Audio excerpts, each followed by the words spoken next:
Assalamualaikum warahmatullahi wabarakatuh. Sampurasun.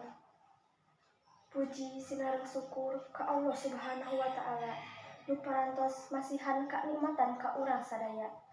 Teu hilap sholawat sinareng salam urang sanggakeun ka junjungan urang sadaya Kangjeng Nabi Muhammad sallallahu alaihi wasallam. Teu hilap ka para kulawargana, ka para sahabat-sahabatna sareng mudah-mudahan ka urang sadaya salaku umatna. Amin ya Allah ya rabbal alamin. Alhamdulillah dina ieu kasempatan urang sadaya tiasa patepung paambruk jongkok dina ieu katempatan kalawan dina kaayaan sehat walafiat.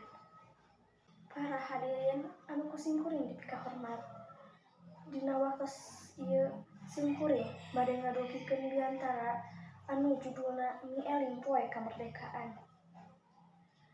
Urang priogi uningna yen di zaman baheula seueur pisan pangorbanan para pahlawan urang anu menjuangkeun sareng ngabela nagara Indonesia.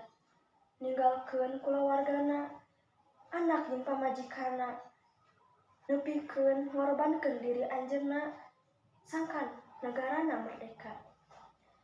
Kukituna urang salaku warga negara, generasi bangsa kudu ngajaga, ngahormat, neruskeun perjuangan para pahlawan urang.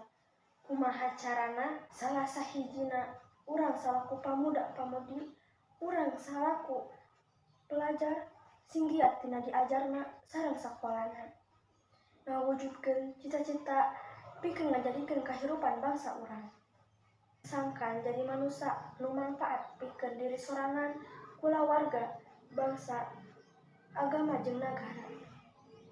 Seueur keneh hal anu tiasa dilakukeun ku urang sadaya tina ngeusian kamardekaan ieu.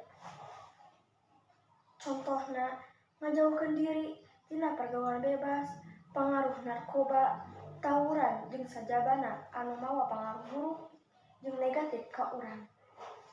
Rupina mun sakitu, hayu urang sami-sami sadaya ngalakukeun hal anu sae, anu hade, anu positif jeung mangpaat kanggo urang utamana. Hatur nuhun, mugia anu ditepikeun ku simkuring mudah-mudahan janten mangpaat kanggo sadayana.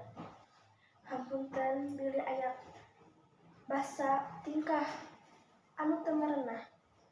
Wabillahi taufiq wal hidayah. Wassalamualaikum warahmatullahi wabarakatuh.